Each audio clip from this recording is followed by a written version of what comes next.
పరిశుద్ధుడైన దేవా, ప్రేమ కలిగిన తండ్రి, ఈ ఉదయకాల సమయంలో ఈ యొక్క యానివర్సరీ సందర్భంగా నా ప్రభావ మేమందరం కూడి నేను స్తుతించి ఘనపరచడానికి నీవు ఇచ్చిన సమయాన్ని బట్టి నీకు స్తోత్రం.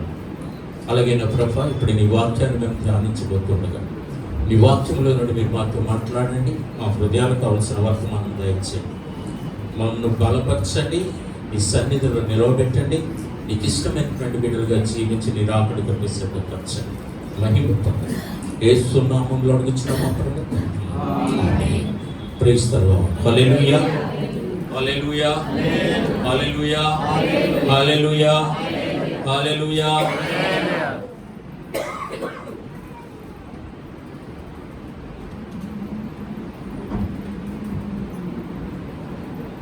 ఇక్కడ రెండు సందర్భాలు ఈరోజు కనిపిస్తూ ఉన్నాయి. ఒకటి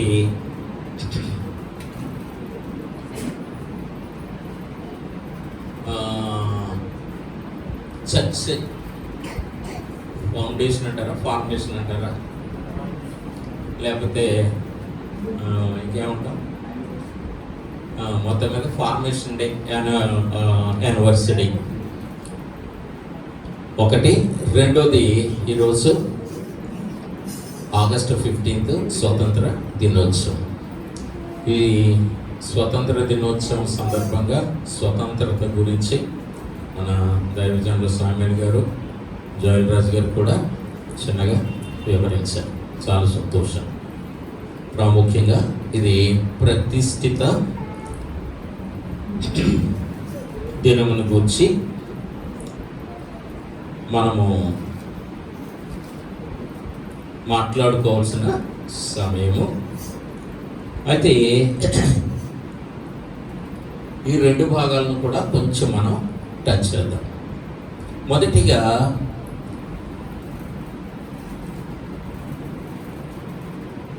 ఆలయ ప్రతిష్ట చేసినటువంటి రోజును మనము జ్ఞాపకం చేసుకుంటూ సంవత్సర దాన్ని ఏమనాలి, యానివర్సరీ అంటే వార్షికోత్సవం, రైట్, దాన్ని మనం వార్షికోత్సవం అంటాం. మంచిది. 8 సంవత్సరాలు గడిచి 9వ సంవత్సరంలో ప్రవేశించాం.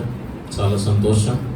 ఈ 8 సంవత్సరాల్లో కూడా మరి దైవజనులతో శ్రమతో కూడినటువంటి పరిచర్యని చేసి సంఘాన్ని నిలబెట్టారు. నిజంగానే మొదట్లో కొద్దిమంది మాత్రమే, కొన్ని కుటుంబాలు మాత్రమే ఉండేవి. దేవుడు ఆశీర్వదించి ఈ స్థలమును దేవుడు ప్రతిష్ఠించి దేవుని సన్నిధికై దీనిని ఏర్పాటు చేసి ఈ యొక్క సంఘాన్ని అభివృద్ధి చేశాడు. దేవునికి స్తోత్రం కలుగును గాక. ఎందుకంటే దానికి మేము కూడా సాక్షులమే. కనుక దేవుడు ఏర్పాటు చేసుకుంటే మనుషులు దానిని డిస్టర్బ్ చేయలేరు అనేది దానికి ఇది ఒక నిదర్శనం. దేవునికి స్తోత్రం కలుగును గాక. హల్లెలూయా, హల్లెలూయా, హల్లెలూయా. కొంచెం గట్టిగా చెప్తే నాకు కొంచెం హుషారుగా ఉంటుంది. లేకపోతే మీకు ఆకలి అవుతుందేమో అని నేను అనుకుంటాను. కాబట్టి ఆకలి అవ్వకుండా ఉన్నవాళ్ళు ఇంకొకసారి గట్టిగా praise the lord, hallelujah, hallelujah, hallelujah, hallelujah, hallelujah, praise the lord. కాబట్టి ఈ ఆలయము ప్రతిష్ఠించబడిన తరువాత దీనిలో ఎవరు దేవుని ఆరాధించాలి, దేవుడు ఏం చెబుతున్నాడు అని చూస్తే యోబేలు గ్రంథము 2వ అధ్యాయం 16వ వచనం ఒకసారి చదువుదాం. జనులను సమకూర్చుడి, సమాజ కూటము ప్రతిష్ఠించుడి, పెద్దలను పిలువనంపించుడి, చిన్నవారిని స్తన్యపానము చేయు బిడ్డలను తోడుకొని రండి. పెండ్లి కుమారుడు అంతఃపురంలో నుండి, పెండ్లి కుమార్తె గదిలో నుండి రావలియును. దేవునికి స్తోత్రం కలుగును గాక. జనులను సమకూర్చుడి, జనులను సమకూర్చాలి. తర్వాత సమాజ కూటము ప్రతిష్ఠించుడి, సమాజ కూటము ప్రతిష్ఠించుడి. దేవుని యొక్క ఆలయాన్ని ప్రతిష్ఠించాలి. దేవుని నామము పేరట కూడుకొనుటకు ప్రతిష్ఠించాలి. ఆ యొక్క స్థలాన్ని దేవుని కొరకు ప్రతిష్ఠించాలి. దేవునికి స్తోత్రం కలుగును గాక. మనం ఎక్కడ పెడితే అక్కడ ప్రార్థన చేయొచ్చు, వాక్యం చెప్పొచ్చు, లేకపోతే మరి దేవుని గురించినటువంటి కొన్ని మాటలు మనం చెప్పుకోవచ్చు. కానీ దేవుని మందిరమును ప్రతిష్ఠించినప్పుడు దేవుని యొక్క ప్రసన్నత, దేవుని యొక్క మహిమ ఆ యొక్క స్థలం మీద ఉంటుంది. దేవుడు ఆ స్థలములో నివాసము చేస్తాడు. దేవునికి స్తోత్రం కలుగును గాక. కాబట్టి సమాజ కూటమును ప్రతిష్ఠించండి, జనులను ఆ సమాజ కూటానికి సమకూర్చండి. అంతేకాదు పెద్దలను పిలువనంపండి. ఇంకా ఏమంటున్నాడు? చిన్నవారిని స్తన్యపానము చేయు బిడ్డలను తోడుకొని రండి. ఏమండి, స్తన్యపానం చేసేటువంటి బిడ్డలకు ఏమన్నా వాక్యం అర్థం అవుతుందా? వాక్యం అర్థం అవుతుందా? ఏం అర్థం అవుతుంది. కానీ దేవుని ఆజ్ఞ ఏంటంటే చిన్న పిల్లలు అంటే అఫ్ కోర్స్ ఒక 3 years దాటి పైన ఉన్న వాళ్ళు అనుకోండి, లేకపోతే 3 years లోపు అనుకోండి. స్తన్యపానం చేసేవాళ్ళు అంటే 1 year లోపు అనుకోండి. వీళ్ళందరూ కూడా దేవుని సన్నిధిలో కనబడాలంట. దేవునికి స్తోత్రం కలుగును గాక. మనం ఏం చేస్తాం? మన పిల్లల్నేమో ఇంటి దగ్గర వదిలిపెట్టి మనం మాత్రమే దేవుని సన్నిధికి వస్తాం. యవనస్తులైనటువంటి బిడ్డలనేమో ఇంటి దగ్గర వదిలిపెట్టి, అమ్మ మీరు సినిమాలు చూసుకోండి, మీరు సీరియల్స్ చూసుకోండి, లేకపోతే యూట్యూబ్లు చూసుకోండి అని మనం చెప్పం. కానీ నాకు టైం లేదు, మీరు వెళ్ళండి మమ్మీ డాడీ అంటారు వాళ్ళు కదా. మనం సర్లే హోంవర్క్లు చేసుకుంటారు, లేకపోతే ఏదో వర్క్ ఉంది కాబట్టి మనం వెళ్దాము అనుకుంటారు. కానీ దేవుని సన్నిధిలో ఎవరు కనబడాలో ఇక్కడ చాలా క్లియర్గా రాయబడుతుంది. చిన్నవారిని స్తన్యపానము చేయి బిడ్డలను కూడా తోడుకురండి, వాటిని కూడా తోడుకురండి. ఇందాక 5,000 మందికి ఆహారం పెట్టారని ఆ సందర్భాన్ని జ్ఞాపకం చేశారు. అక్కడ ఏం రాయబడుతుంది? కాక పురుషులు మాత్రమే 5,000 మందిని లెక్కించారట అక్కడ కదండి. అంటే ఎవరెవరు వచ్చారు అక్కడ చక్కగా వివరించబడింది. స్త్రీలు వచ్చారు, పిల్లలు కూడా వచ్చారు. పిల్లలు లేరని అక్కడ లేదే కదండి. పురుషులతో పాటు స్త్రీలు వచ్చారు, వారి పిల్లలు కూడా వచ్చారు. కాబట్టి దేవుని సన్నిధికి మనం వెళ్ళినప్పుడు మనము మన పిల్లలతో సహా కనబడాలి. దేవునికి స్తోత్రం కలుగున గాక. ఆ ప్రతిష్ఠించబడినటువంటి ఆ సంఘములో, ఆ మందిరములో, ఆ సమాజ కూటములో మన పిల్లలతో పాటు మరి పురుషులు స్త్రీలు కూడా పాలు పొందినప్పుడు దేవుడు కుటుంబాన్ని ఆశీర్వదిస్తున్నాడు. దేవునికి స్తోత్రం. హల్లెలూయా, హల్లెలూయా. మీ బిడ్డలకు జ్ఞానాన్ని ఇస్తున్నాడు దేవుడు. మీ బిడ్డలకు మంచి తెలివినిస్తున్నాడు. మీ బిడ్డలకు మంచి భవిష్యత్తుని ఇస్తున్నాడు. మీ బిడ్డలకు మంచి భర్తలను తీసుకొస్తాడు. మీ బిడ్డలకు మంచి భార్యను తీసుకొస్తాడు. మీ బిడ్డలను ఉన్నతమైనటువంటి స్థానంలో ఉంచేవాడు దేవుడు. దేవునికి స్తోత్రం కలుగును గాక. హల్లెలూయా, హల్లెలూయా. కాబట్టి ఇక్కడ అంటున్నాడు, చిన్నవారితో పాటు స్తన్యపానం చేసేవాడిని కూడా తీసుకురావాలంటాడు. మరి వాళ్ళు ఎందుకండి ఏడుస్తారు కదా అని అనుకుంటున్నారేమో. ఇశ్రాయేలులో ఒక పద్ధతి ఉందట. వాళ్ళంత జ్ఞానవంతులు. ఎందుకంటే ప్రపంచంలోనే జ్ఞానవంతులు ఇశ్రాయేలీలు. మొన్న మధ్య ఒక వార్త యూట్యూబ్లో వైరల్ అయ్యింది. ఏంటంటే యాక్సిడెంట్లో మొత్తం హెడ్ బిహెడెడ్ అన్నమాట. అంటే ఇది పూర్తిగా తెగిపోయిందట. తెగిపోతే దాని అధికారు మళ్ళా అతడు జీవించాడు అని అది చేసిన వారు ఇజ్రాయేలీ డాక్టర్స్ అని రాయబడింది. అది ఎంతవరకు మరి నాకు తెలియదు, కానీ అది ఈ మధ్య కాలంలో హల్చల్ అవుతూ ఉంది. అఫ్ కోర్స్ ఇజ్రాయేలీలు చేయగలరు, వారికి ఆ సత్తా ఉంది. ఎందుకంటే అసలు మొట్టమొదట గుండె మార్పిడి చేసిన వాళ్ళు వాళ్ళే. అంతేకాదు రకరకాల మెడికల్లో కానీ టెక్నాలజీలో కానీ ముందున్నటువంటి వాళ్ళు వాళ్ళే. ప్రపంచానికి అందించేది వాళ్ళే. దేవునికి స్తోత్రం కలుగును గాక. మనం వాడుతున్నటువంటి సెల్ ఫోన్లో ఉన్నటువంటి ఈ టెక్నాలజీని, లేకపోతే ఈ సాఫ్ట్వేర్ని, లేకపోతే దానికి సంబంధించిన అన్నీ కూడా వాళ్ళే మొట్టమొదటి తయారు చేశారు. ఈ లోకానికి అందించారు, ఈ ప్రపంచానికి అందించారు. వారట కడుపులో ఉన్నప్పుడే పిల్లలకు మ్యాథ్స్ నేర్పిస్తారట. వాడు కడుపులో ఉన్నప్పుడే బిడ్డకు మ్యాథ్స్ నేర్పిస్తారట. వారు ఈ స్టడీస్ అంటే వీళ్ళు చదువుతూ ఉంటే ఆ బిడ్డలు నేర్చుకుంటారట. అందుకోసం వాళ్ళకి ఒక ట్రైనింగ్ క్లాసెస్ ఉంటాయట. మనం ఏం చేస్తామండి, పుట్టిన తర్వాత కూడా ఆడిని స్కూల్కి పంపించినా అంటే ఆడు ఇంకా వయసు రాలేదంటే అప్పుడు ఏంటి స్కూల్కి వెళ్ళడం అంటాం. ఆడు 6వ సంవత్సరం వచ్చినా 7వ సంవత్సరం వచ్చినా నేను స్కూల్కి వెళ్ళని ఏడుతూ ఉంటాడు. కానీ వాళ్ళు అలా కడుపులో నుంచే నేర్చుకుని వస్తారట. దేవుడికి స్తోత్రం కలుగును గాక. హల్లెలూయా, హల్లెలూయా. అందుచేతే స్తన్యపానము చేసేటువంటి బిడ్డలను తీసుకురండి అంటాడు. అలాగే ఇంకా మనం చూసినట్లయితే పెండ్లి కుమారుడు అంతఃపురంలో నుండి, పెండ్లి కుమార్తె గదిలో నుండి రావలెను. పెండ్లి కుమారుడు అనగా ప్రభువైన యేసుక్రీస్తుకు సాదృశ్యం. ఆయన అంతఃపురంలోంచి వస్తా ఉన్నాడు. వచ్చే రోజు ఒకటి ఉంది. పెండ్లి కుమార్తె అనగా సంఘానికి సాదృశ్యం. ఈ సంఘం ఆయనను ఎదుర్కొనబోతూ ఉంది. మరి గదిలో నుంచి రావడం ఏంటి అంటే, చదవండి మత్తయి సువార్త 6:6 మనం చదివినట్లయితే, నీవు ప్రార్థన చేయనప్పుడు నీ గదిలోనికి వెళ్ళి తలుపు వేసి రహస్యమందున నీ తండ్రికి ప్రార్థన చేయము.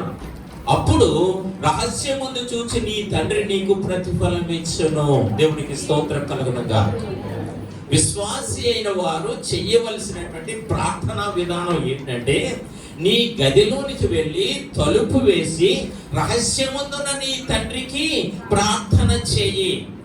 అంటే ఈ లోకమును పక్కన పెట్టి ఈ లోకాన్ని జ్ఞాపకము చేసుకోనకుండా దేవుని సన్నిధిలో దేవునితో ఐక్యత చెందడానికి, దేవునితో ముచ్చటించడానికి, దేవునితో మనం మాట్లాడడానికి ఆ గదిలోనికి వెళ్ళి రహస్యంగా మన తండ్రితో మనము మాట్లాడాలి, ప్రార్థన చేయాలి. దేవునికి స్తోత్రం, హల్లెలూయా. అంటే మనల్ని మనం సిద్ధపాటు చేసుకోవాలి, సిద్ధపాటు చేసుకున్నటువంటి సంఘము అనగా సంఘములో ఉన్నటువంటి విశ్వాసులమైనటువంటి మనము ఇప్పుడు ప్రభు యొక్క ఆ కడబోర శబ్దము వినబడినప్పుడు ఆయనను ఎదుర్కొనుటకు, ఆయన అంతఃపురంలో నుంచి వచ్చినప్పుడు ఆయనను ఎదుర్కొనుటకు ఈ ఆత్మ సంబంధమైనటువంటి గదిలో నుండి కదా, ఆత్మ సంబంధమైన వాతావరణము కలిగినటువంటి ఆ గదిలో నుండి మనము బయటకు రావాలంట. దేవునికి స్తోత్రం, హల్లెలూయా. అప్పుడు ఈ లోక సంబంధమైన విషయాలు మనకు జ్ఞాపకం రావు. ఈ లోక సంబంధమైనటువంటి విషయాలు మనల్ని అడ్డగించవు. దేవుని సంబంధమైన విషయాలతోనే మనము మరి ఆ సంబంధం కలిగి ఉంటాం. కాబట్టి ఆ ఆత్మీయతతో దేవుని ఎదుర్కోవడానికి ఒక మంట కలిగి, పరిశుద్ధాత్మ అభిషేకము కలిగి ఆయన ఎదుర్కోవడానికి మనము రావాలి అంటాడు. దేవునికి స్తోత్రం, హల్లెలూయా, హల్లెలూయా. కాబట్టి ప్రతిష్ఠితమైనటువంటి సమాజ కూటములో మనం ఉండాలి. సమాజ కూటము ప్రతిష్ఠించుడి కదా, సమాజ కూటము ప్రతిష్ఠించుడి. అటువంటి సమాజ కూటాన్ని ప్రతిష్ఠించాలి. ప్రతిష్ఠించబడినటువంటి సమాజ కూటంలో ప్రతిష్ఠించబడినటువంటి జీవితాలు ఉన్నట్లయితే, ప్రతిష్ఠించబడినటువంటి ఆత్మీయ అనుభవం మనకు ఉన్నట్లయితే మనము ధన్యులము, మన ప్రభువును మనము ఎదుర్కొనగలం. దేవునికి స్తోత్రం, హల్లెలూయా, హల్లెలూయా, హల్లెలూయా. రెండవదిగా, ఎందుకంటే క్లుప్తంగా చెప్తాను, మొదటి పాయింట్ అయిపోయింది, ప్రతిష్ఠిత వార్షికోత్సవం, అంతే కదా, ప్రతిష్ఠిత వార్షికోత్సవం. కాబట్టి ఈ వార్షికోత్సవంలో మనం జ్ఞాపకం చేసుకోవాల్సింది ఏంటంటే, ఇంకా ఎవరైనా ప్రతిష్ఠిత జీవితాలు లేకపోతే ఇప్పటికైనా మీ జీవితాలను ప్రతిష్ఠించుకొని ఈ సమాజ కూటములో ప్రతిష్ఠించబడటానికి మన హృదయాలను బేరీజు వేసుకొని వాటిని దేవునికి అప్పగించుకొని ప్రతిష్ఠితమైనటువంటి మనస్సుతో దేవుని సమాజ కూటంలో మనం ప్రవేశిద్దాం. దేవునికి స్తోత్రం. రెండవదిగా స్వాతంత్ర్యం గురించి కొన్ని వచనాలు మన దైవజనులు చూపించారు. ఇక్కడ భారతదేశం యొక్క స్వతంత్ర దినోత్సవం ఈ రోజున. చాలా మంది గణతంత్ర దినోత్సవం అంటున్నారు, దానికి దీనికి తేడా తెలియట్లేదు చాలా మందికి. గణతంత్ర దినోత్సవం వేరు, రిపబ్లిక్ డే కదండి, January 26. ఇది స్వతంత్ర దినోత్సవం. అంటే ఈ రోజు బ్రిటిష్ వారు మన దేశాన్ని మనకు అప్పగించిన రోజు. అప్పగించిన తర్వాత దీనికి సంబంధించినటువంటి రూల్స్ అండ్ రెగ్యులేషన్స్ అనగా కాన్స్టిట్యూషన్, భారత రాజ్యాంగము డాక్టర్ బిఆర్ అంబేద్కర్ గారి ద్వారా నిర్మితమైనటువంటి ఆ రాజ్యాంగాన్ని 1950వ సంవత్సరం January 26వ తారీఖున దానిని ఆవిష్కరించారు. అందుచేత దాన్ని రిపబ్లిక్ డే అన్నారు. ఎందుకంటే ఆ రోజున ఇండియాని ఒక రిపబ్లిక్ కంట్రీగా దాన్ని ప్రకటించారు. అందుచేత అది గణతంత్ర దినోత్సవం, ఇది స్వతంత్ర దినోత్సవం. దేవునికి స్తోత్రం కలుగునుగాక. హల్లెలూయా, హల్లెలూయా. ఇంచుమించు 200 సంవత్సరాలు బ్రిటిష్ వారి చేతిలో, అంటే 190 సంవత్సరాలు బ్రిటిష్ వారి చేతిలో ఉండి వారు మన భారతదేశాన్ని మనకు అప్పగించారు 1947వ సంవత్సరంలో. ఇది 78వ స్వతంత్ర దినోత్సవ పండగ. దేవునికి స్తోత్రం. ఎందుకంటే మా చిన్నప్పుడు దాన్ని చాలా గ్రాండ్గా జరుపుకునేవాళ్ళు. చాలా స్పిరిట్, అదొక రకమైనటువంటి మరి దేశభక్తి స్పిరిట్ చిన్నప్పటి నుంచే ఉండేది. ఇప్పుడు చల్లారిపోయింది అనుకోండి, గాంధీ ఎవరంటే ఎవరో చెప్పలేకపోతున్నారు. కాబట్టి ఈ స్వతంత్ర దినోత్సవం భారతదేశము స్వతంత్ర స్వతంత్ర దేశంగా ఏర్పడినటువంటి ఈ యొక్క దినాన్ని నిజంగా చాలా సంతోషకరమైనటువంటి దినంగా భావిస్తూ ఉంటాం. అనేక మంది మరి ప్రాణాలు అర్పించి అనేక కష్టాలు పడి ఈ యొక్క దేశాన్ని రక్షించుకున్నారు, దేశానికి ఒక స్వేచ్ఛను తెచ్చుకున్నారు. దేవునికి స్తోత్రం, హల్లెలూయా. ఆ తర్వాత దీనిని ఎలా నడిపించుకోవాలో, ఎలా పాలించాలో, ఎలా గవర్న్ చేయాలో దానికి ఒక రాజ్యాంగాన్ని ఏర్పాటు చేసుకున్నాం. ఎందుకంటే ప్రతి దేశానికి ఒక రాజ్యాంగం అవసరం. ఒక కుటుంబాన్ని నడిపించడానికి ఒక ప్లాన్ అవసరం. అలాగే ఈ దేశాన్ని నడిపించడానికి ఒక మరి రాజ్యాంగం అవసరమైంది. దేవునికి స్తోత్రం కలుగును గాక, హల్లెలూయా. అలాగే ఇప్పుడు ఎక్కువగా వినిపిస్తున్నటువంటి ఇంకొక దేశం పేరు మనకు బాగా తెలుసు, యుద్ధాలతో అట్టుడికిపోతుంది. మన ప్రియమైనటువంటి అతిగా మనం ప్రేమించేటువంటి ఇశ్రాయేలు దేశం. దేవునికి స్తోత్రం కలుగును గాక. ఎందుకంటే ఇశ్రాయేలు దేశము అసలు ఈ క్రైస్తవ్యానికి పుట్టినిల్లు కనుకనే ఆ ఇశ్రాయేలు దేశం అంటే మనకి ఎంతో ప్రేమ. యెరూషలేమును ప్రేమించే వారలారా, దేవునికి స్తోత్రం కలుగును గాక. దానికోసం మీరు ప్రార్థన చేయండి. కనుక మరి ఈ ఇశ్రాయేలు దేశం గురించి కూడా మనం చూసినట్లయితే, చరిత్రలో మనం చూసినట్లయితే, వారు 1948లో స్వాతంత్రాన్ని సంపాదించుకున్నారు. ఒక స్వతంత్ర దేశంగా ప్రకటించుకున్నారు 1948వ సంవత్సరంలో. అయితే ఇది ఇహలోక సంబంధంగా ఇప్పుడు జరిగినటువంటి ప్రక్రియ. అయితే అసలు బైబిల్ ప్రకారం మనం హిస్టరీలోకి వెళ్ళినట్లయితే 430 సంవత్సరాలు ఐగుప్తీయుల యొక్క బానిసత్వంలో వారు మరి భయంకరమైనటువంటి శ్రమలు అనుభవించి దాస్యత్వాన్ని పొంది వారు అనేక కష్టాలు పడినప్పుడు 430 సంవత్సరాల తర్వాత వారు దేవునికి మొర్ర పెట్టగా దేవుడు వారి యొక్క శ్రమను చూసి, దేవుడు వారి పితరులైనటువంటి అబ్రహాము, ఇస్సాకు, యాకోబులకు చేసినటువంటి ఆ నిబంధనను జ్ఞాపకం చేసుకున్నాడట. దేవునికి స్తోత్రం, హల్లెలూయా, హల్లెలూయా, హల్లెలూయా. నిర్గమకాండం 12:40 చదవండి. నిర్గమకాండం 12:40లో ఇశ్రాయేలీలు ఐగుప్తులో నివసించిన కాలము 430 సంవత్సరములు. నిర్గమకాండము 2:23 చదవండి. అలాగున అనేక దినములు జరిగిన మీదట ఐగుప్తి రాజు చనిపోయాను. ఇశ్రాయేలీలు తాము చేయించున్న వెట్టి పనులను బట్టి నిట్టూర్పులు విడుచుచు మొర్ర పెట్టుచుండగా, తమ వెట్టి పనులను బట్టి వారి పెట్టిన మొర దేవుని యొద్దకు చేరెను. వారు వెట్టి పనులు చేస్తున్నారట, భయంకరమైనటువంటి దాస్యత్వంలో ఉన్నారు. అది అన్నీ కూడా మనకు చరిత్ర నిర్గమకాండంలో చదివితే మనకు తెలుస్తుంది. కాబట్టి వీటి గురించి వివరించడానికి మనకు సమయం లేదు. కనుక వీరు ఇటువంటి వెట్టి పనులు ఉండి వారు అంత భయంకరమైనటువంటి దాస్యత్వంలో ఉండి ఆ వెట్టి పనులను బట్టి నిట్టూర్పులు విడుస్తూ మొర్ర పెట్టుతూ ఉన్నారట. మొర్ర పెట్టుచుండగా, ఎవరి ప్రార్థన చేయడం వేరు, మొర్ర పెట్టడం వేరు కదండి. ఏడ్చి మొర్ర పెట్టడం వేరు, కన్నీరు కార్చి అడగడం వేరు కదండి. మామూలుగా ప్రార్థన చేయడం వేరు.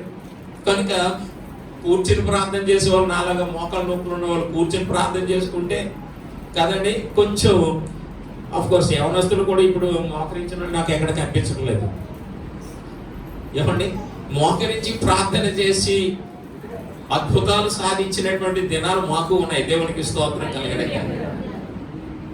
ఎందుకంటే మా నాన్నగారు ఆయన గొప్ప దైవసనుడు, పెద్దకొస్తు అనుభవంతో ఆయన సేవ చేసినటువంటి గొప్ప దైవసనుడు.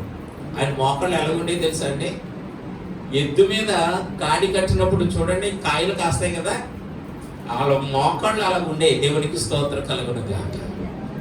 వాళ్ళ మోకాళ్ళు అలాగుండే. ఇప్పటికే 70 సంవత్సరాలు వచ్చినప్పటికే మోకాళ్ళు మంచంలో పోతాం. అయ్యగారికి నాకు ఒకటే ఏజ్ అండి. ఎప్పుడన్నారు? డిసెంబర్ 15, 1955. నాది నవంబర్ 9, 1955. ఏమండి అయిపోయింది చరిత్ర. మొన్న గుండె ఆపరేషన్ చేసినప్పుడు అన్నారు వాళ్ళు 14 సంవత్సరాల వరకు మీకు గ్యారంటీ అన్నారు. 14 సంవత్సరాలు గ్యారంటీ అండి అన్నారు. దేవునికి స్తోత్రం అనుకున్నాను. ఎందుకంటే 70కి 14 కలిపితే 80 వచ్చేస్తాయి కదా. 80 దాటేస్తాయి. మన మోసే గారు చెప్పారు కదా 80 సంవత్సరాలేని. ఓన్లీ ఇంకొంచెం అధికపాలు ఉంటే 90 చూస్తానేమో. ఆశ ఉందని చూడాలండి. దేవునికి స్తోత్రం. హల్లెలూయా, హల్లెలూయా, హల్లెలూయా. ఒకసారి మన ఫెయిత్ హోమ్కి ఒక మాస్టర్ గారు వచ్చారండి. సామ్యూల్ గారు అనుకుంటాను ఆయన పేరు. ముసలాయన వణికిపోతున్నాడు. ఆయన 2 మనుషులు తీసుకెళ్ళి స్టేజ్ మీద నిలబెడితే 90 ఇయర్స్ అప్పుడు ఆయన మరి పులిలా గాండ్రించాడండి స్టేజ్ మీద ఉండి. దేవునికి స్తోత్రం కలగడగాక. 90 సంవత్సరాల వయసులో 2 మనుషులు కింద నుంచి చెరో చేతిలో తీసుకొచ్చి ఇక్కడ నిలబెడితే ఆయన కంగుమని చెబుతూ ఉంటే దేవునికి స్తోత్ర. కాబట్టి దేవుడు ఆశీర్వదించే అటువంటి అనుభవాలు కావాలని మేము కోరుకుంటూ ఉన్నాం. దేవుని చిత్తం. దేవునికి స్తోత్ర. హల్లెలూయా, హల్లెలూయా. కాబట్టి వీరి యొక్క వెట్టి పనుల నిమిత్తము నిట్టూర్పులు విడిచి మొరపెట్టినప్పుడు దేవుడు వారి యొక్క మొర్రను ఆలకించాడు. ఆయన యొద్దకు చేరింది. ఇంకా నిర్గమకాండం 2:24 అంటాడు, కాగా దేవుడు వారి మూలుగును విని అబ్రహాము, ఇస్సాకు, యాకోబులతో తాను చేసిన నిబంధనను జ్ఞాపకము చేసుకొనెను అంటాడు. జ్ఞాపకం చేసుకున్నాడట. దేవుడు అన్యాయస్తుడు కాదండి. దేవుడు అన్యాయస్తుడు కాదు. ఆయన జ్ఞాపకం చేసుకునేటువంటి దేవుడు. ఆయన మర్చిపోయే దేవుడు కాదు. నీవు ఒక బొట్టు కన్నీరు కారిస్తే ఆయన బుడ్డిలో దాచుకుంటున్నాడట. దేవునికి స్తోత్రం. నీవు కార్చే ప్రతి బొట్టు, కన్నీటి బొట్టు కూడా ఆయన క్యాల్కులేట్ చేస్తున్నాడు, లెక్క రాస్తున్నాడు. కాబట్టి ఆయన అన్యాయస్తుడు కాదు. నీవు ఎన్ని బొట్టులు నీ కన్నీరు కార్చావో అన్ని బొట్టులుగా ఆయన ప్రతిఫలం ఇస్తాడు. అసలు కార్చలేదా మరేమో నాకు తెలియదు. దేవునికి స్తోత్రం. హల్లెలూయా, హల్లెలూయా. యెహోషువ 5:9 మనం చదివినట్లయితే అక్కడ అంటాడు, అప్పుడు యెహోవా నేను ఐగుప్తు అవమానము మీ మీద నుండకుండా దొర్లించి వేసి ఉన్నానని యెహోషువతో అనెను. ఏంటంట? వారు గిల్గాలులో దిగారట. గిల్గాలులో దిగినప్పుడు అందరికీ సున్నతి చేయించారు. అప్పుడు యెహోవా చెబుతున్నాడు, నేను ఐగుప్తు అవమానము మీ మీద నుండకుండా దొర్లించి వేసి ఉన్నానని యెహోషువతో అనెను. అందుచేత నేటికి అది గిల్గాలు అనబడింది. గిల్గాలు అనగా కింద ఫుట్ నోట్లు ఉంటుంది, దొర్లించబడి. దేవునికి స్తోత్రం. కాబట్టి దేవుడట వారి యొక్క ఆ గిల్గాలులో పూర్తిగా వారి యొక్క ఐగుప్తు దాస్యము నుండి విడుదల ఇచ్చాడు. వారిని అవమానములు వారి మీద ఉండకుండా తీసివేశాడు, దొర్లించి వేశాడు. దేవునికి స్తోత్రం. హల్లెలూయా, హల్లెలూయా, హల్లెలూయా.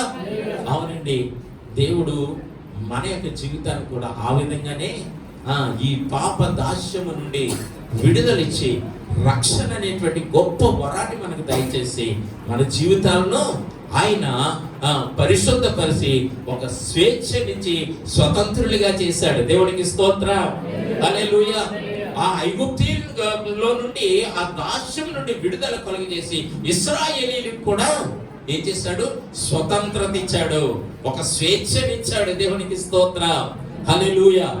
మరి స్వేచ్ఛనిచ్చిన తర్వాత, స్వతంత్రము వచ్చిన తర్వాత జరగవలసినటువంటి రెండో క్రియ ఏంటి? రాజ్యాంగం కావాలి. అంతే కదండి, రాజ్యాంగం కావాలి. అది చేతనే ముందుగానే ఆయన ధర్మశాస్త్రం అనేటువంటి రాజ్యాంగాన్ని సిద్ధపరిచాడు వారి కొరకు. దేవునికి స్తోత్రం. ఎందుకంటే మీరు వెళ్ళేటువంటి ఆ దేశంలో ఉన్నటువంటి 7 ఎవరు వాళ్ళు అక్కడ అంటాడు, 7 జనములను నేను వెళ్ళగొడుతున్నాను మీ గురించి. ఏడు జనాలను నేను వెళ్ళగొడుతున్నాను. ఎవరంటే వాళ్ళు చూడండి, ద్వితీయోపదేశకాండం 7:1 చదివినట్లయితే, నీవు స్వాధీనపరచుకొనబో దేశంలోనికి నీ దేవుడైన యెహోవా నిన్ను చేర్చి బహుజనములను అనగా సంఖ్యకును బలముకున్నకును నిన్ను మించిన ఇశ్రాయేలీయుల బలానికి మించినటువంటిదంట, సంఖ్యకు మించినటువంటి హిత్తీయులు, గిర్గాషీయులు, అమోరీయులు, కానానీయులు, పెరిచీయులు, హిత్తీయులు, యోబీసీయులు అని 7 జనములను నీ యొద్ద నుంచి వెళ్ళగొట్టిన తరువాత వారిని నేను వెళ్ళగడతాను. వారు నీకంటే బలవంతులు, నీకంటే సంఖ్యకు ఎక్కువైన వారు అయినప్పటికీ వారిని నేను నీ కోసం వాళ్ళని వెళ్ళగొడుతున్నాను. వెళ్ళగొట్టిన తరువాత నీ దేవుడైన యెహోవా వారిని నీకు అప్పగించినప్పుడు నీవు వారిని హతము చేయవలను, వారిని నిర్మూలన చేయవలను. వారితో నిబంధన చేసుకోనకూడదు, వారిని కరుణింపకూడదు, నీ వారితో వియ్యమందకూడదు. వారి కుమారునికి నీ కుమార్తెను ఇయ్యకూడదు, నీ కుమారునికి వారి కుమార్తెను పుచ్చుకొనకూడదు. నన్ను అనుసరింపకుండా ఇతర దేవతలను పూజించినట్లు నీ కుమారుని వారు మళ్ళించెదరు. అందుని బట్టి యెహోవా కోపాగ్ని నీ మీద రగులుకొని ఆయన నిన్ను త్వరగా నశింపు చేయును అని ఈ విధంగా మనం చదివినట్లయితే చాలా విషయాలు కూడా ఉన్నాయి. ఈ విధంగా ఒక రాజ్యాంగాన్ని ఆయన రాసిచ్చాడు. దేవునికి స్తోత్రం కలుగును గాక. ఒక రాజ్యాంగాన్ని తయారు చేశాడు ఆయన, ఒక పద్ధతిని తయారు చేశాడు. ఏమండి, అయితే ఇంకా చాలా విషయాలు ఉన్నాయి. ద్వితీయోపదేశకాండం 18, 9, 10, 11, 12 విషయాలు కూడా మనం చదివినట్లయితే, అయితే కీర్తనల 106:35 ఒక మాట చదువుకుందాం. కీర్తనల 106:35 అయితే 34:35 చదవండి.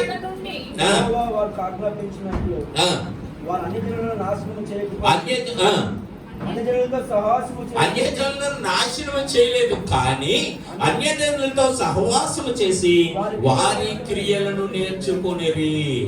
ఎంత దౌర్భాగ్యం అండి! వారు చేసిన మేలులను, దేవుడు చేసినటువంటి అద్భుతాలను మర్చిపోయారు. వాళ్ళు ఆయన చేసినటువంటి గొప్ప కార్యాలను మర్చిపోయారు కదండి. వారు ఇప్పుడు ఏం చేశారంటే అన్యజనులతో సహవాసము చేసి వారి క్రియలు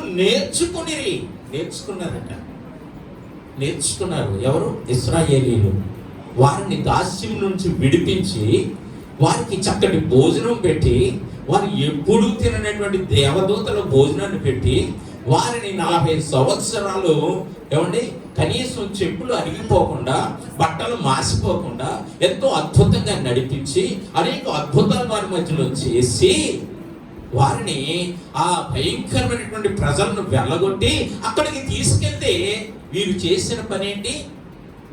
అన్యజనులతో సహవాసము చేసి వారి క్రియలను నేర్చుకున్నారు. దేవుడిచ్చిన ధర్మశాస్త్రాన్ని మర్చిపోయాడు. దేవుడిచ్చినటువంటి రాజ్యాంగాన్ని వీరు ఉల్లంఘించారు. ఆ రాజ్యాంగం ప్రకారం వీరు నడుచుకోలేకపోయారు, ఆ ధర్మశాస్త్రం ప్రకారం నడుచుకోలేకపోయారు. ఎంత దౌర్భాగ్యం అండి! ఎంత దౌర్భాగ్యం ఇది! కాబట్టి ఈ ప్రజలను దేవుడు అన్యుల చేతికి అప్పగించాడు చాలా సార్లు. అలాగే చివరికి మరలా 1948 సంవత్సరంలో అప్పటి వరకు కూడా అక్కడక్కడ తిరుగుతూనే ఉన్నారు. ఇప్పుడు తిరిగి ఒక దేశం కింద చేరారు. దేవునికి స్తోత్రం కలుగును గాక. హల్లెలూయా, హల్లెలూయా, హల్లెలూయా. అవునండి, మనము కూడా సాతాను యొక్క దాస్యంలో నుండి దేవుడు మనల్ని విడిపించి మనకు ఒక రాజ్యాంగాన్ని ఇచ్చాడు. అదే దేవుని యొక్క వాక్యము. ఈ వాక్యములో మనం ఎలా నడుచుకోవాలో, ఎలా జీవించాలో, ఎలా మాట్లాడాలో, ఏం తినాలో ఎవరు చక్కగా చెప్పాడండి. దేవునికి స్తోత్ర, హల్లెలూయా. ఏం కట్టుకోవాలో, ఏమండి ఎలా బ్రతకాలో, పిల్లల్ని ఎలా పెంచుకోవాలో అన్ని విషయాలు దీంట్లో రాసి పెట్టాడు. కానీ మన జీవితాలు ఎలా ఉన్నాయంటే, ఈ రాజ్యాంగం చాలా కష్టంగా ఉంది, ఈ వాక్యం చాలా కష్టం ఉంది. రక్షణ అయితే పొందాం కానీ, బాప్తిస్మం అయితే తీసుకున్నాం కానీ వాక్య ప్రకారం నడుచుకోవడం చాలా కష్టంగా ఉంది అని అనిపిస్తుంది చాలా మందికి ఈ రోజున. దేవునికి స్తోత్ర, హల్లెలూయా. ఒకసారి ఒక వ్యవసాయదారుడు పొలంలో గట్టు మీద నడుస్తూ వెళ్తున్నాడు. వెళ్తుంటే ఒక నత్త కనిపించాడు. ఒక నత్త స్నేక్ చిన్నగా పాకుతూ ఉంది. అందుకే కదా ఏదైనా బాగా స్లోగా వెళ్తుంటే నత్త నడుకు నడుస్తుందండి అంటారు కదా. పని ఎలా జరుగుతుందంటే నత్త నడుకు నడుస్తుందండి అంటారు. పాకుతూ ఉంటే పాపం చూసి ముందుకెళ్తూ ఉంటే నత్త పిలిచిందట. బాబు ఒక్కసారి నా మాట విను, నా దగ్గరికి రా అని పిలిచిందట. ఇతను సరే అని వచ్చి ఏం కావాలి నీకు అంటే, ఏం లేదు బాబు, నా వీపు మీద పెద్ద గుల్ల ఉంది, పెద్ద ఏమంటారు దాన్ని, షెల్ కదా, నా భుజం మీద నా వీపు మీద పెద్ద షెల్ ఉంది. ఈ షెల్ ద్వారా ఈ గుళ్ళ వల్ల నేను నడవలేకపోతున్నాను, చాలా స్లోగా నడుస్తున్నాను. కాబట్టి దయచేసి ఈ గుళ్ళ తీసి పడే బాబు అన్నదట. ఈ గుళ్ళ తీసేయి, నేను కొంచెం స్పీడ్గా నడాలని ఉంది, అందరిలాగా ఉండాలని ఉంది నాకు అన్నదట. అప్పుడు ఆయన అన్నాడంట, అయ్యయ్యో నత్తయ్య ఎంత పొరపాటు పడుతున్నావు, దేవుడు నీకు మంచి ప్రొటెక్షన్ ఇచ్చాడు, అసలు నిన్ను కాపాడుకోవడానికి ఇది మరి మంచి రక్షణ కవచం, ఇది నువ్వు దీన్ని తీసేయమంటావంటే, లేదు బాబు చూడు, ఆ పాము చూడు ఎంత గొంతులు వేసుకుంటే వెళ్తుందో, ఆ పురుగు చూడు ఎంత స్పీడ్గా పరిగెడుతుందో, ఆ ఈగలు చూడు ఎలా ఎగురుతున్నాయో, మరి నాకు ఈ దీనివల్లే కదా నేను నడలేకపోతున్నాను, కాబట్టి తీసేయి బాబు అంటే, లేదమ్మా దేవుడు నీకు రక్షణ ఇచ్చాడు, దానికి రక్షణ కవచం ఇచ్చాడు, నువ్వు తీసేయమంటే నువ్వు అపాయంలో పడిపోతావు అని చెప్తే వినలేదట. సరే మరి నీ ఇష్టం అని తీసేస్తే పక్కనే ఒక కొంగ చేపల కోసం వెతుక్కుంటూ ఉంది ఆ పొలంలో, చేనులో, ఆ నీటిలో. అందులోకి ఇది ఎర్రగా కనిపిస్తుంది. అప్పుడే తీసాడు కదా పాపం, ఎర్రగా కనిపిస్తుంది. అప్పటికి ఇంకా నడక సరిగ్గా పరిగెత్తలో పోతుంది. అందులోకి దానికి ఇది కనిపించదు, భలే కనిపించింది, టక్కన వేసుకుంది నోట్లో. అంతేనండి, విశ్వాసులు కూడా ఈ స్థితిలోనే ఉన్నారు. ఇప్పుడు విశ్వాసులు కూడా ఈ స్థితిలోనే ఉన్నారు. బాబు ఈ వాక్యాన్ని విని విని విని విని నా బుర్ర వేడెక్కిపోతుంది. ఎంతసేపు చూసినా రక్షణ, మరి ప్రభు కోసం జీవించు, లేకపోతే నీతిగా జీవించు, సమాధానంగా జీవించు. ఎలా జీవిస్తామండి? మా ఆయనతో నేను పడలేకపోతున్నాను, ఎలా సమాధానంగా జీవిస్తాను? నేను మా ఆవిడని నేను భరించలేకపోతున్నాను, ఎలా సమాధానంగా జీవిస్తాను అని అనుకుంటున్నారే తప్ప, ఏమండి ప్రభు యొక్క వాక్యాన్ని మాత్రం వారి హృదయాల్లో నాటుకోలేకపోతుంది, ఆ వాక్యాన్ని అనుసరించలేకపోతున్నారు. దేవునికి స్తోత్రం కలుగును గాక. ఈ లోకంలో ఉన్న వాటిని చూసి, ఈ లోకంలో ఉన్న వాటిని ప్రేమించి దేవుని యొక్క వాక్యాన్ని పక్కన పెడుతున్నారు ఈ రోజున విశ్వాసులైన వారు. అవునండి, మీకు స్వేచ్ఛ ఇచ్చాడు, స్వతంత్రత ఇచ్చాడు, ఆత్మ సంబంధమైనటువంటి స్వతంత్రత, ఆత్మ సంబంధమైనటువంటి స్వేచ్ఛ. ఎందుకంటే ఆ కవచము, ఏ కవచం అది? ఆ నత్త మీద ఉన్నటువంటి గుల్ల అనేటువంటి కవచము ఈ రోజున మనకు కూడా ఒక సర్వాంగ కవచాన్ని దేవుడు ఇచ్చాడట. దేవునికి స్తోత్రం కలుగును గాక. హల్లెలూయా, హల్లెలూయా, హల్లెలూయా. ఎఫెసీయులకు రాసినటువంటి పత్రిక 6వ అధ్యాయం 11వ వచనం మనం చదివినట్లయితే, మీరు అపవాది తంత్రమును ఎదిరించుటకు శక్తిమంతులగునట్లుగా దేవుడిచ్చు సర్వాంగ కవచమును ధరించుకోండి. ఏనైనగా మనము పోరాడినది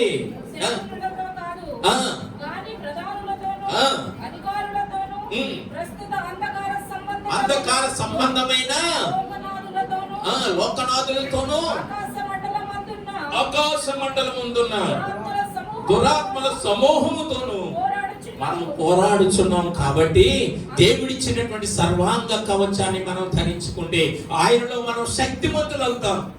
కానీ మనం అనుకుంటున్నాం, ఈ కవచాన్ని మేము మోయలేకపోతున్నాం, ఈ కవచాన్ని మేము మోయలేకపోతున్నాం, ఈ కవచం చాలా బరువుగా ఉంది, దేవుని వాక్యం అంటే చాలా కష్టంగా ఉంది, వాక్యం ప్రకారం జీవించాలంటే చాలా ఇబ్బందిగా ఉంది, వాక్యమేమో రంగులు వేసుకోవద్దు, ఏంటి వేసుకుంటారు కదండి, లిప్స్టిక్లు వేసుకోవద్దు అని వాక్యం డైరెక్ట్ గా చెప్పకుండా దాని అర్థం అదే.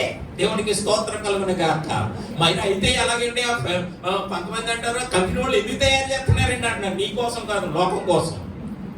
జాగ్రత్త సుమా, జాగ్రత్త సుమా. లోకంలో అందంగా కనిపించాలని నువ్వు కోరుకుంటున్నావేమో, లేకపోతే లోకానికి చాలా రిచ్గా కనిపించాలని కోరుకుంటున్నావేమో. నీ ఫాల్స్ ప్రెస్టేజ్ వలన దేవుని దగ్గర నువ్వు చులకనైపోతున్నావు. జాగ్రత్త. దేవునికి స్తోత్రం. హల్లెలూయా, హల్లెలూయా, హల్లెలూయా. మనము ధరించుకోవాల్సింది సర్వాంగ కవచము. అయ్యా నేను మోయలేకపోతున్నాను తీసేయంటే సాతాను గడు వచ్చి ఎవరిని మిరుగుతున్నా అని గర్జించే సింహం వల్లే వెతుకుతూ తిరుగుతున్నాడు వాడు.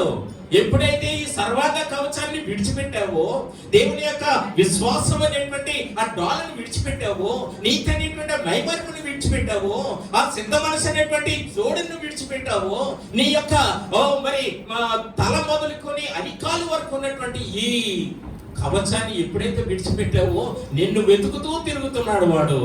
జాగ్రత్త సుమా, జాగ్రత్త సుమా. నీ గదిలో నుంచి అంతఃపురంలో నుంచి వచ్చేటువంటి ప్రియుణ్ణి లేక పెండ్లి కుమార్ని ఎదుర్కోవాలంటే నీవు వీటన్నిటితో సిద్ధపాటు కలిగి ఉన్నప్పుడు మాత్రమే మనము ప్రభువుని ఎదుర్కొనగలం. దేవునికి స్తోత్రం. హల్లెలూయా, హల్లెలూయా, హల్లెలూయా. ఇంకా మనం చదివినట్లయితే మనకు ప్రభు చెప్పినటువంటి ఉపమానాలు ఉన్నాయి. లోకా సువార్తలో చదవదులండి, మనకు అందరికీ తెలిసిందే. ఎవరైనా ఒకడట యెరూషలేము నుండి యెరికోకు దిగి వెళ్ళిపోతూ ఉన్నాడట. యెరూషలేము నుండి యెరికోకు దిగి వెళ్ళిపోతూ ఉన్నాడు. ఎందుకంటే యెరూషలేములో ఏముంది? అది దేవుని పట్టణం కదండి, అది దేవుని ఇల్లు.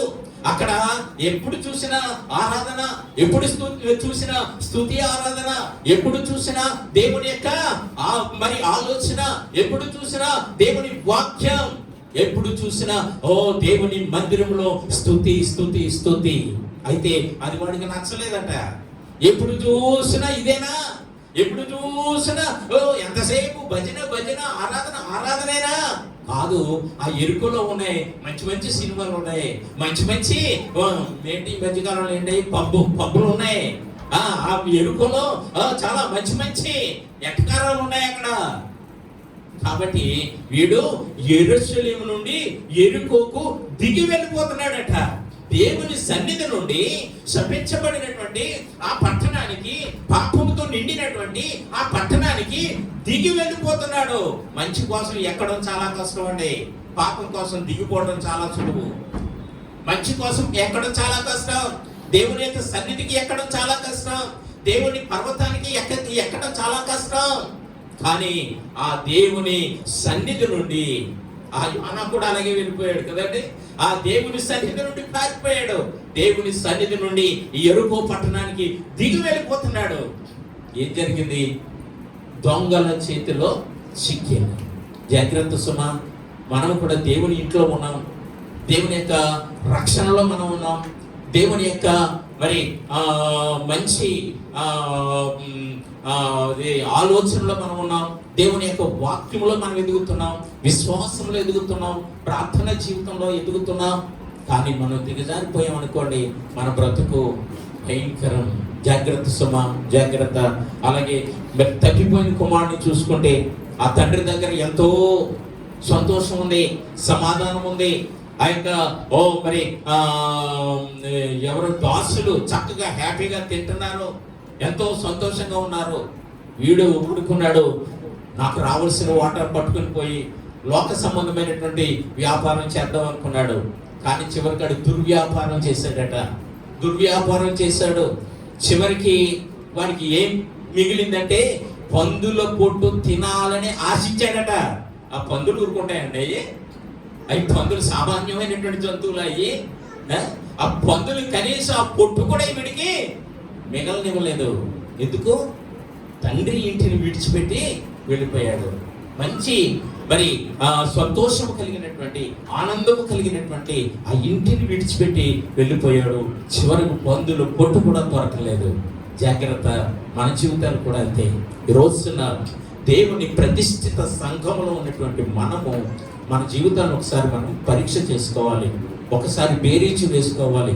ఈ లోకం కాదని మనకు కావాల్సింది దేవుని గురించినటువంటి జ్ఞానం కావాలి, దేవుని గురించినటువంటి ఆలోచన కావాలి, దేవుని వాక్య ప్రకారం జీవించడం నేర్చుకోవాలి. ఎందుకంటే ఈ లోకము అవసరమే, కానిది కాదు. ఎందుకంటే ఈ క్రైస్తవ జీవితం అనేది ఒక ట్రైన్ ట్రాక్ లాంటిది, రైల్వే ట్రాక్ లాంటిది. రెండు లైన్స్ ఉంటేనే ట్రైన్ ప్రయాణం చేయగలదు. ఒక లైన్ మీద ప్రయాణం చేయదు. ఒకటి ఆ లైన్స్, ఒకటి లోకము, ఒకటి ఆత్మీయం అనుకుంటే ఏమండి, ఆ లోకముతో పాటు ఆత్మీయ జీవితంలో కూడా మనం పరిగెట్టాలి. ఆ లోకంతో పాటు ఆత్మీయ జీవితంలో కూడా పరిగెత్తాలి. ఈ రెండు కలుసుకున్నాయి అనుకోండి చాలా ప్రమాదం జరుగుతుంది. కానీ రెండు ఎన్నటికీ కలవు. అంటే మనం ఈ లోకంలో ఒక తామరాకు మీద నీటి బొట్టులాగా, లేకపోతే అది మట్టిలో కొమ్మరి పురుగులాగా ఏమండి మన ఆత్మీయ జీవితాన్ని మనం కాపాడుకోవాలి. ఈ ట్రాక్ ను మనము వదలొద్దు. దేవునికి స్తోత్రం కలుగును గాక. ఈ లోకాన్ని మనము విడిచిపెట్టకుండానే మన ఆత్మీయ జీవితంలో మనం ఎదిగిపోవాలి. ప్రభువు కొరకు జీవించాలి.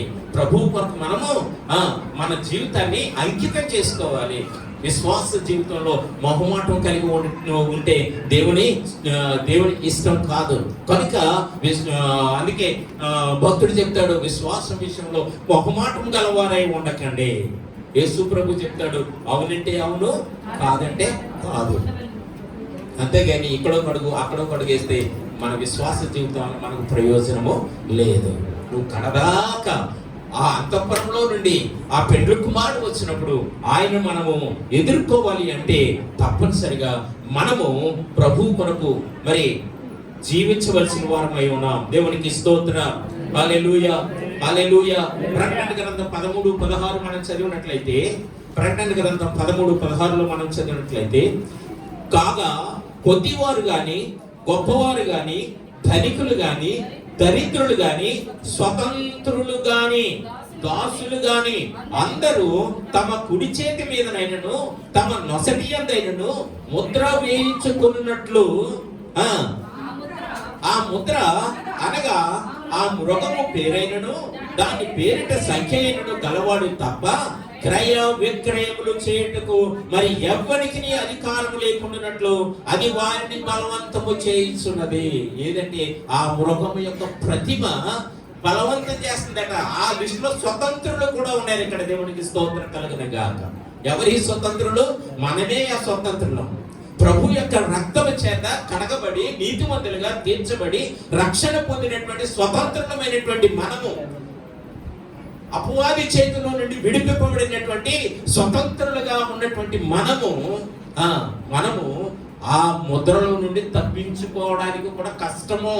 ఎందుకంటే ఆ రోజున వీళ్ళను కూడా బలవంతం చేస్తూ ఉంది. అంటే ఏర్పరచబడిన వారిని సహితము పడగొట్టడానికి అది ప్రయత్నాలు చేస్తూ ఉంది.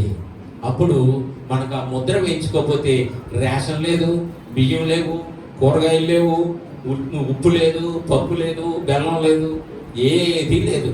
కాబట్టి ఆ స్వతంత్రులమైనటువంటి మనల్ని కూడా అది బలవంతం చేస్తుంది. ఎప్పుడు అంత్యకాలం ముందు విడవబడితే ఈ స్వతంత్రులు కూడా విడవబడేటువంటి అవకాశం ఉంది. జాగ్రత్త. అందుకే మనం మొదటి గుంపులో వెళ్ళిపోతే మనము ధన్యులం. దేవునికి స్తోత్రం కలుగును గాక. ఈ స్వతంత్రులమైనటువంటి మనము మొదటి గుంపులో ఎగిరిపోయామనుకోండి, ప్రభు వచ్చినప్పుడు ఆయన రాకడలో ఆ కడబోర శబ్దము వినబడినప్పుడు, ఆ దేవదూతలు వచ్చి మనం పోగు చేస్తూ ఉన్నప్పుడు ఆ శబ్దము విని మనము ఎగిరిపోతే మనము ధన్యులం. అలా ఎగిరిపోవాలంటే మన విశ్వాసాన్ని కాపాడుకోవాలి, మన ఆత్మీయ జీవితాన్ని కాపాడుకోవాలి, మన ప్రార్థనా జీవితాన్ని కాపాడుకోవాలి. దేవునికి స్తోత్రం కలుగును గాక. లేదండి లోకానుసారంగా కొంతకాలం నేను జీవిస్తానండి, ఇవే మాకు అవసరం అండి, ఈ యూట్యూబ్లే మాకు అవసరం అండి, ఈ మేకప్లే మాకు అవసరం అండి అనుకుంటే ఏమవుతుందో నాకైతే తెలియదు. మరి నేను అనుకుంటున్నాను భక్తిగా పర్ఫెక్ట్గా జీవిస్తే 100% జీవిస్తే వెళ్ళగలవని నా ఉద్దేశం. ఎందుకంటే వాక్యం చెబుతుంది కాబట్టి. దేవునికి స్తోత్రం కలుగును గాక. ఆ విధంగా మనము జీవించి ప్రభు రాకడలో పాల్పొందుదాం. దేవుని మాటలు దీవించును గాక.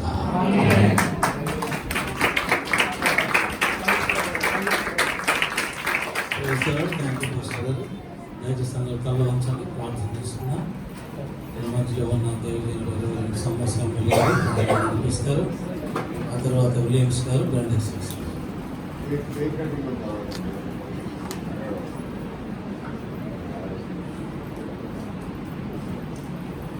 అందరం కలిసే నా వాక్యం గురించి ప్రార్థన చేసుకుందాం.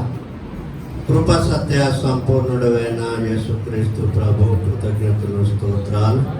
మా రక్షణకర్త, మహిమ, ఘనత, ప్రభావాలు మీకే.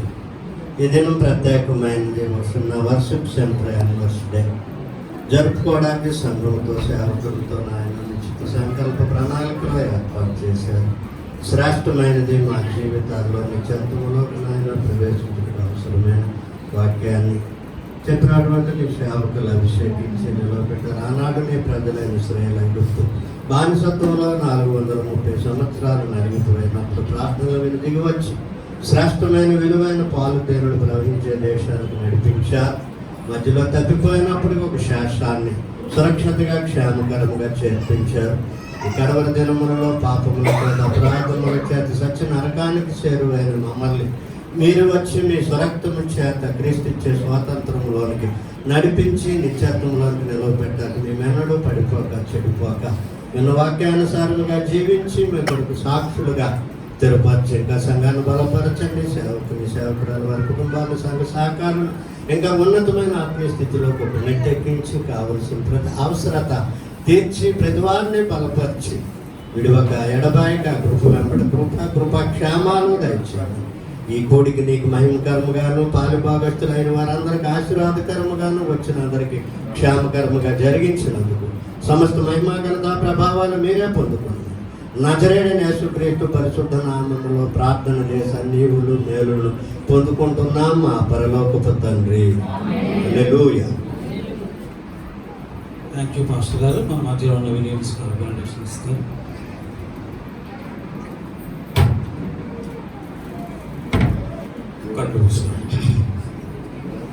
అందరూ కూడా లేచి నిలబడి ఆశీర్వాదం.